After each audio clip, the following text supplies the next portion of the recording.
Hello, good morning. तो आज हम करेंगे, जैसे कि आपको पता है, हम चैप्टर 1 को कर रहे हैं क्लास 9 से।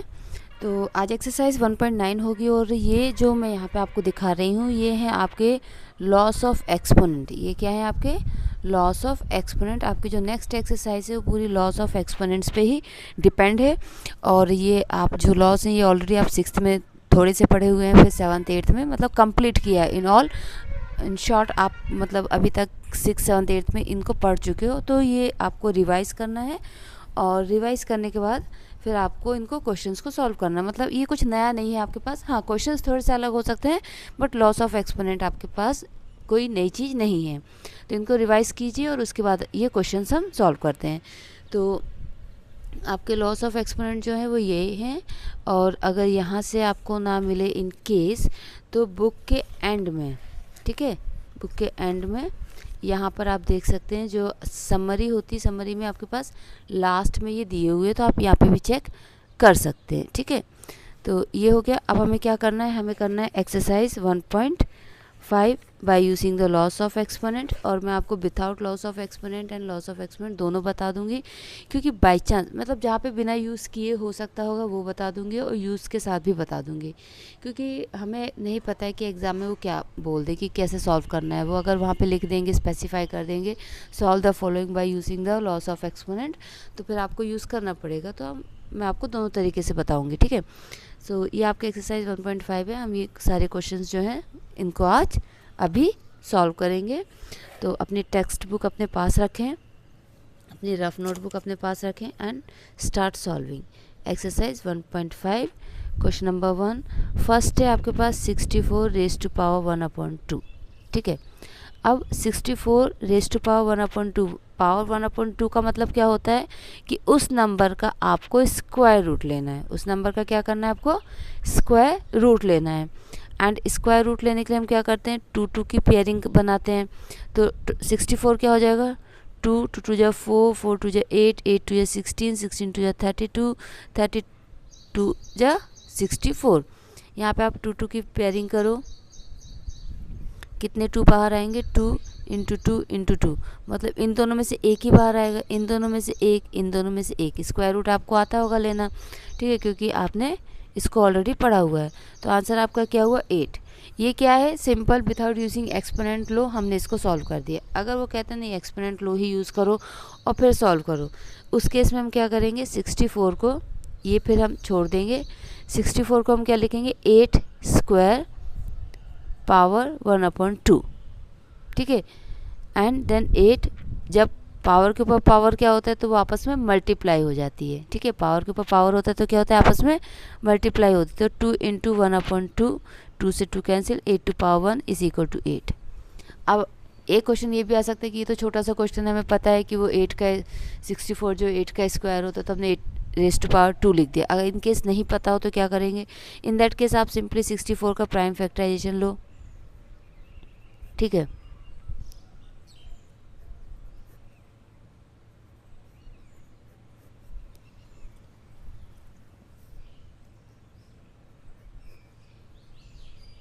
सिंपल प्राइम फैक्टराइजेशन लिया, क्या हो जाएगा? 2 द पावर 6 पावर 1/2। ये वाला फिर हम इसको स्किप करेंगे, ठीक है, ये हम स्किप कर देंगे, ठीक है, मतलब नए तरीके से। 2 द पावर 6, 1 2 3 4 5 6 है। देन 2 द पावर 6 इंटू 1/2, ये कैंसिल हो गया 3 टाइम्स, तो क्या हो गया? 2 द पावर 3। 2 द पावर 3 क्या होगा? 2 को 3 टाइम्स मल्टीप्लाई कर लो, तो आंसर क्या आ गया? 8। तो ये आप पे डिपेंड करता है कि आप कैसे करना चाहते हैं। It's totally your choice, right. Next part देखते हैं इसका। 32 द पावर 1/5, तो 32 का एलसीएम ले लीजिए।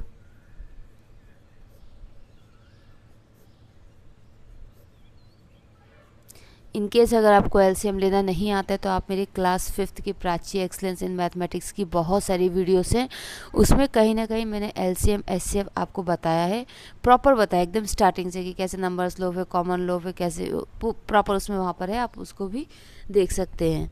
तो यहाँ पे क्या है? 32, 1 2 3 4 5, 2 the power 5 raise to power 1/5, 2 the power 5 into 1/5, 5 से 5 cancel, to the power 1 that is equal to 2। अगर यहाँ पे आपको दिक्कत है तो देखिए ये सिंपल ऐसा है, 5 है इंटू 1/5 है, 5 इंटू 1 5 अपॉन 5 दोनों कैंसिल हो जाएंगे, 1 times 1/1 that is equal to 1। Okay, ऐसा है, ठीक है। Next third part,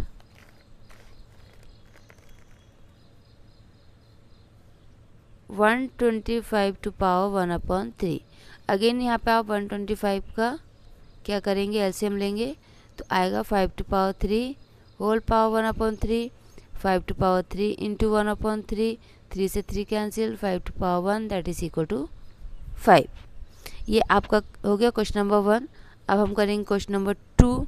so question number 2 में फर्स्ट पार्ट है आपका 9 रेज टू पावर 3/2। इसको भी हम इसी तरीके से करेंगे, हम 9 का प्राइम फैक्टराइजेशन लेंगे तो क्या होगा 3 to power 2 whole power 3/2।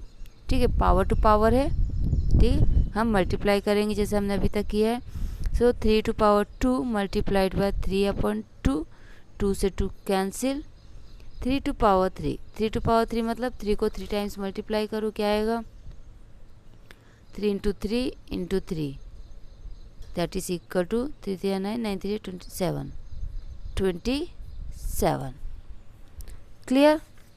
Then next is next one 32 the power 2/5। अभी जस्ट हमने किया था 32 क्या होता है, 32 का मतलब होता है 2 रेज टू पावर 5 और उसकी पावर 2/5। ओके, तो क्या होगा 2 the power 5 multiplied by 2/5, 5 to 5 cancel, 2 the power 2 that is equal to 4। Okay, next 16 to power 3/4। 16 को हम क्या लिख सकते हैं 2 the power 4 whole power 3/4, then 2 the power 4 into 3/4, 4 से 4 cancel, 2 the power 3 that is equal to 8। Okay, next question number 4 125 raise to power -1/3। यहाँ पे थोड़ा सा क्या हो गया, माइनस आ गया। माइनस आ गया तो क्या हुआ, हमारे पास एक लॉस ऑफ एक्सपोनेंट होता है कि अगर a टू पावर -n है तो उसको हम 1/a टू पावर n लिखते हैं। तो ये क्या हो जाएगा 1/125 raise to power 1/3, power positive हो गई। ठीक है, उसके बाद 1/5 टू पावर 3 और उसकी whole power 1/3, right. So 1/5 to power 3 into 1/3, 3 से 3 कैंसिल, 5 टू 1 तो ये आपका क्या होगा 1/5, 5 टू पावर 1 मीन्स 1/5। अगर आप इसको दो कहते हैं कि हमें डिनोमिनेटर के फॉर्म में नहीं चाहिए या फ्रैक्शन के फॉर्म में आंसर नहीं चाहिए, तो ये आपका 5 ऊपर चला जाएगा और बट वो क्या हो जाएगा 5 रेज टू पावर -1 हो जाएगा। ठीक है, क्यों, क्योंकि जिस तरीके से a raise to power -n 1/a to power n होता है, उसी तरीके से 1/a to power -n is equal to a to power n होता है, अपोजिट होता है। अगर ये प्लस होता है तो ये माइनस होता है। ठीक है, उसके अकॉर्डिंग। तो ये आपका यहाँ पे क्वेश्चन नंबर 2 भी कंप्लीट होता है। अब हम करेंगे क्वेश्चन नंबर 3। सिंप्लीफाई करना है, इसमें आपको हो सकता है कि एक ही जगह कोई 2 या 2 से ज़्यादा लॉस ऑफ एक्सपोनेंट यूज़ करना पड़ जाए। ठीक है, तो ये कैसे होगा आपका, फर्स्ट है आपका 2 द पावर 2/3 डॉट है तो मतलब मल्टीप्लाई 2 द पावर 1/5। तो कौन सा यूज़ होगा a to power m into a to power n is equal to a to power m plus n। ठीक है, ये वाला आपका नियम या लो इस्तेमाल यहाँ पे होगा। सो 2 आपका यहाँ पे रह गया, ये क्या होगा 2/3 प्लस 1/5। अब ये जो है इसको पूरा आप सॉल्व करोगे, पूरा आप यहाँ पे एलसीएम लोगे, फ्रैक्शंस का, डिनोमिनेटर्स का एलसीएम लेने के बाद उसको पूरा कम्प्लीटली आप सॉल्व करोगे, देन आपका आंसर आएगा। ठीक है, सो और चाहे तो आप इस चीज़ को सिर्फ और सिर्फ इसको अलग से सॉल्व कर सकते हैं। रफ साइड में इसको अलग से सॉल्व कर सकते हैं। इन दोनों का एलसीएम लोगे 15 आएगा। तो ये क्या हो जाएगा 2/3 इंटू 5 प्लस 1/5 इंटू 3 इस इक्वल टू 10/15 प्लस 3/15। आंसर क्या आ जाएगा आपका 13/15। ठीक है, इसको अलग से सॉल्व कर लिया रफ में और फिर डायरेक्ट ये रफ हो गया हमारा, डायरेक्ट यहाँ पे लिख दिया 2^13/15 सॉल्व हो गया, सिंप्लीफाई हो गया। फाइन। नेक्स्ट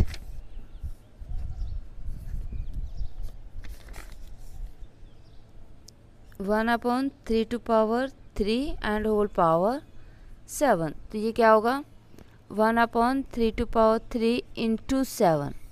ये जो 7 की पावर है ये 1 की भी और इसकी भी है, तो इसको ऐसे लिखेंगे 1^7/3 और उसकी पावर 7। तो क्या हो जाएगा 1^7 तो 7 ही 1 होगा और ये 3 इंटू 7।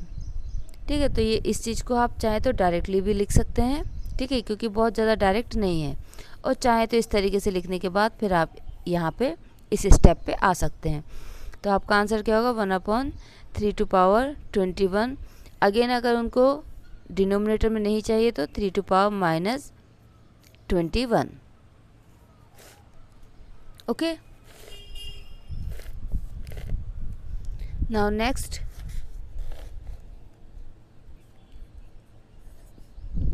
11^1/2 11^1/4। अब ये अपॉन में है तो इसके लो के अकॉर्डिंग क्या होता है कि हम इसमें पावर माइनस होती है, तो 1/2 माइनस 1/4। ठीक है, अगर आपको याद हो a⁴m अपॉन a⁴n तो क्या होता है a⁻m-n।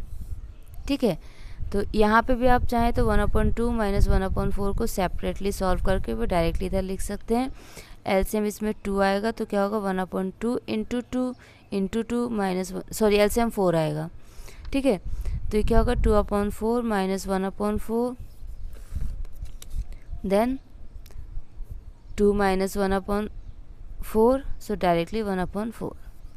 ये आपका इसमें कम्प्लीटली आप इसको जब सॉल्व करोगे तब आएगा, और जब इसको कम्प्लीटली आपने सॉल्व कर दिया तो डायरेक्टली लिख देंगे हम 11^1/4।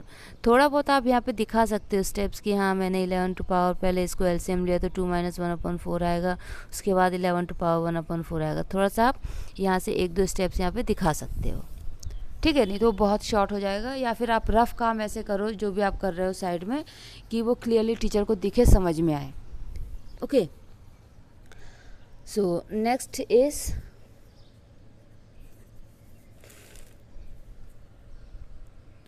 7^1/2 मल्टीप्लाइड बाय 1/2। अब इसमें क्या होगा a⁻m डॉट b⁻m, तो क्या होता है ये दोनों मल्टीप्लाई हो जाते हैं और पावर सिंगल हो जाती है। इस लॉ के अकॉर्डिंग 7 × 8 हो जाएगा पावर 1/2।